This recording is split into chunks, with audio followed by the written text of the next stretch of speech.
She's a terrible ham, Theresa May. She has that Gordon Brown affliction of having to remember when to force a smile, to affect an emotion, to gesticulate at the appropriate moment. Her eyebrows arch in emphasis at all the wrong times, lagging a few seconds behind the sentence they are meant to be emphasizing. Theresa May giving a speech is like watching a badly dubbed foreign movie. And she's a god-awful dancer. Seeing her emerge from the wings, all coat hanger jointy and hopelessly out of time to Abba's dancing queen, the scene was perfectly set up for yet another demonstration of why she is almost certainly the worst British Prime Minister since the war. And by war one mean the War of the Roses.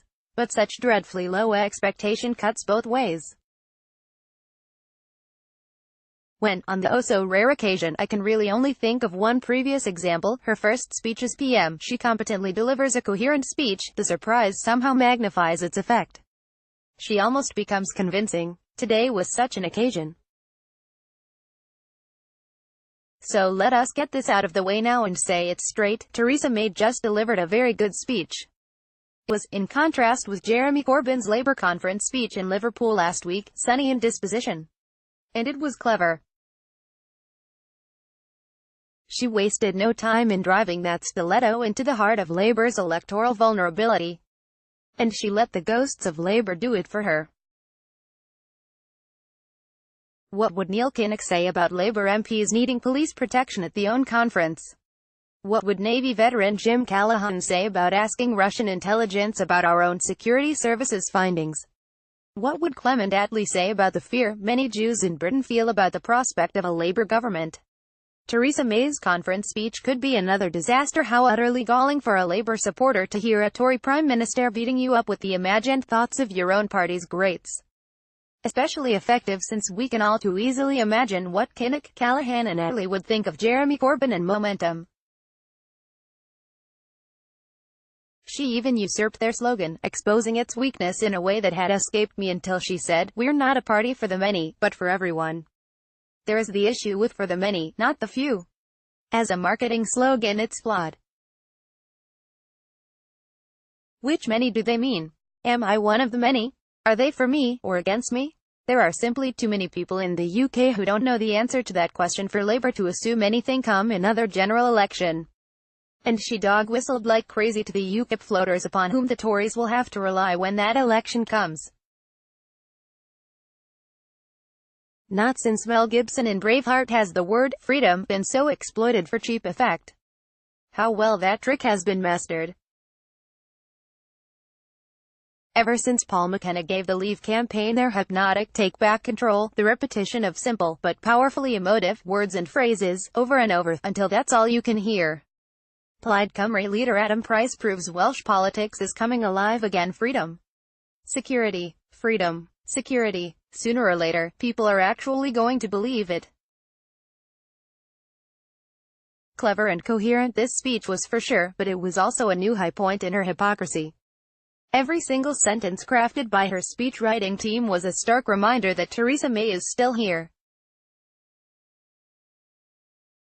The sheer nerve of even daring to mention the Windrush generation, never mind asserting them as evidence of inclusive Tory values, when she was the very Home Secretary whose hostile environment policy literally destroyed the lives and livelihoods of so many of those immigrants.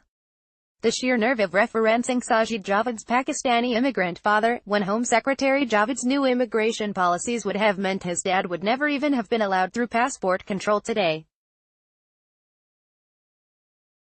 Brett Kavanaugh showed us who he really is in the absolute brass knuck of accusing Labour of not acting in the public interest over Brexit but in their own political interest, lest we forget, this Brexit chaos into which the UK has been plunged was never anything more than an attempt by May's predecessor, remember him?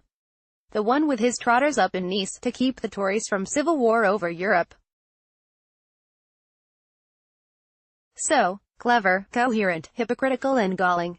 What else did we learn from Mrs. May's Birmingham speech? Two significant things, I think.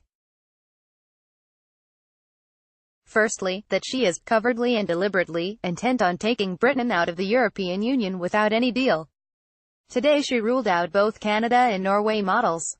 Last week, the EU ruled out Chequers. She knows her own party won't tolerate any more compromise. No deal is all that's left on the table. So get down to Tesco now and stock up on avocados. And secondly, she is going nowhere, at least not voluntarily. There was nothing valedictory about this speech. No hint that this was the last conference speech she'd ever give as party leader. Every single sentence crafted by her speech-writing team was a stark reminder that, despite the perceived wisdom she stands upon a hair-trigger trapdoor, Theresa May is still here. A reminder to us all that, however bad a presenter she is, however bad a dancer, however bad a prime minister, if Theresa May is anything, she is a survivor. And a reminder, I suspect, to herself. Read more like this: why Jeremy Corbyn's bitterness could lose Labour in election, no deal Brexit or Remain. Why a second referendum is now essential.